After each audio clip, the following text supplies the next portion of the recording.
俄乌冲突最大的危机啊，它就是爆发核战。现在有一种分析就认为呢，俄军即便是使用战术核武，也未必就能获胜，反而会导致自己的崩溃。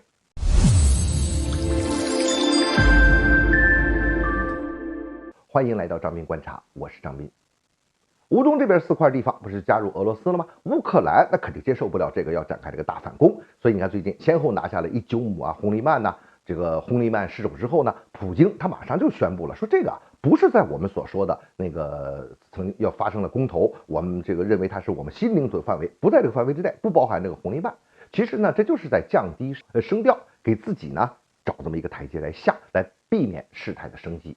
而从战略上看呢，这轰利曼地区也不是说特别的重要，当然我是说把它相对于赫尔松这些比起来，它还不是特别重要啊。俄罗斯呢在这方面的损失主要是未来潜在的军事和地理上的威胁，目前来讲主要是政治上的损失。你到了赫尔松这边就不同了吧？俄罗斯没法说这里它不是它的这个新领土了。如果说现在乌军这个进攻的势头继续保持下去，赫尔松就有可能全部的失守。那么2014年到手的克里米亚也就岌岌可危了，没有了赫尔松，克里米亚这就悬了。按照俄罗斯的说法，这可就属于你的新领土了吧？那这就等于是进攻了你的新领土，就有可能使用包括核武器在内所有的武器进行反击。但是呢，即便是俄罗斯使用核武器，就真的能获胜吗？有分析就认为可能不是这么回事。我们来看看他们怎么说的啊。这第一，核威慑的力量在哪里？它的威力在哪里？它的最大价值在于你不用，就是你把这事态给压出来，你就不用它。但是你一旦把它变成现实，你把它用了，完了，反而倒是这个核威慑就没用了，甚至呢，这种所产生的反噬作用会还导致自己的溃败。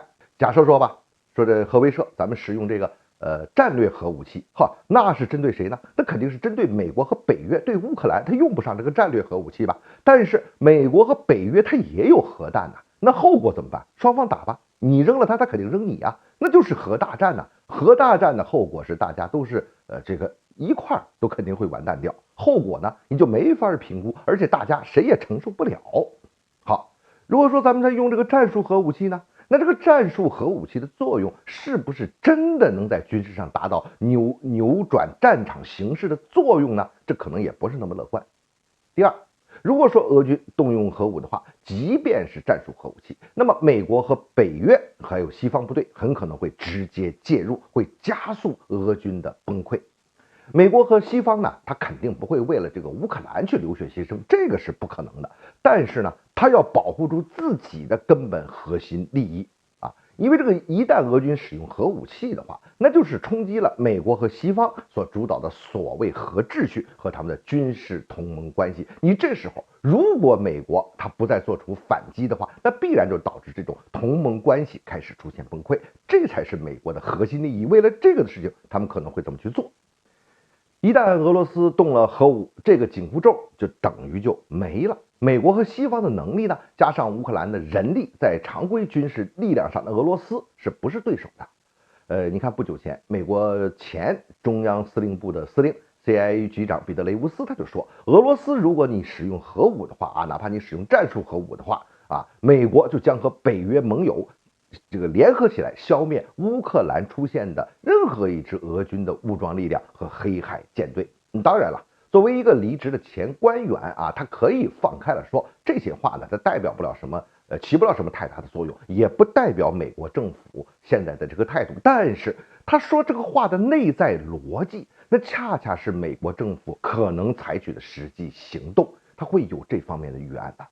第三，如果俄罗斯使用核武器，在政治上就等于自己跌入了深渊。你像印度叙利亚伊朗这些国家，他就没法继续支持俄罗斯就很难再去支持他。你就包括像我们想保持中立的国家，也会被这个压缩回旋的空间，俄罗斯国际空间呢大幅度的压缩，从而呢很可能就导致他国内政治上发生巨变，甚至导致政权更迭。